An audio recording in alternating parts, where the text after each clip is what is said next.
بسم اللہ الرحمن الرحیم۔ السلام علیکم، میں ابرار حسین اللہ پاک سے دعا گو ہوں آپ سب لوگ خیریت سے رہیں اور ہمیشہ خوش رہیں۔ ناظرین کرام، ایک سوال جس پہ کوئی سوال نہیں بنتا تو پھر آخر اس پہ بحث ہی کیوں کی جاتی ہے؟ آپ کو ویڈیو کے آگے جا کے پتہ چلے گا کہ یہ سوال کیا ہے، تو میری آپ سے گزارش ہے کہ اس ویڈیو کو آخر تک دیکھیے گا۔ جب اسلام مکمل کیا گیا تو رسول مقبول صلی اللہ علیہ وسلم نے مسلمانوں سے آخری خطبہ بیان کیا، جس میں آپ نے فرمایا کہ میں اللہ کا آخری نبی اور رسول ہوں، میرے بعد اب کوئی نبی نہیں آئے گا۔ پھر آپ نے فرمایا کہ میں آپ لوگوں کے درمیان دو چیزیں، قرآن پاک اور میری سنت چھوڑے جا رہا ہوں، اسے مضبوطی سے تھامے رکھنا۔ جس پہ صحابہ کرام رضی اللہ عنہ نے فرمانے لگے کہ رسول اللہ تو ہم سے جانے کی باتیں کر رہے ہیں۔ بہت پریشان ہوئے، انہیں یقین بھی نہیں آ رہا تھا کہ رسول اللہ ہمیں چھوڑ کے جا سکتے ہیں۔ لیکن ایک دن ایسا آیا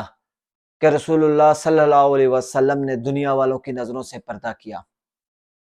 جس پہ صحابہ کرام رضی اللہ عنہ کہنے لگے کہ رسول اللہ ہمیں چھوڑ کے چلے گئے۔ تب حضرت عمر فاروق رضی اللہ عنہ جلال میں آ گئے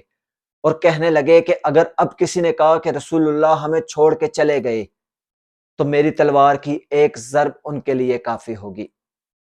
ناظرین کرام، اس بات بتانے کا مقصد یہ تھا کہ اب کوئی بھی نبی رسول مقبول صلی اللہ علیہ وسلم کے بعد نہیں آئے گا، اور یہ کہا جاتا ہے کہ اسلام میں کسی بھی مذہب کے ماننے والوں پہ زبردستی نہیں ہے، بالکل ایسے ہی ہے۔ قرآن پاک میں بھی یہی ارشاد فرمایا گیا ہے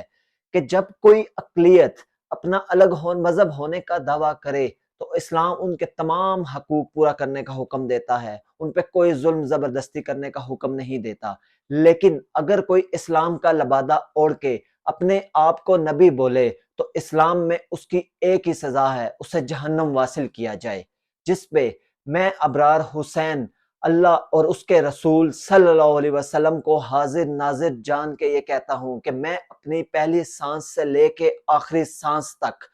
مرزا قادیانی پہ لعنت بھیجتا ہوں اور اس کے تمام ماننے والوں پہ لعنت بھیجتا ہوں، اور میں پاکستان کے تمام اداروں سے، تمام سیاسی جماعتوں سے اور تمام مذہبی جماعتوں سے یہ اپیل کرتا ہوں کہ جیسے ان کے پہلے گھٹیا عزائم پہ ان کو سزا دی گئی، ان کے گھٹیا عزائم پہ ان کے خلاف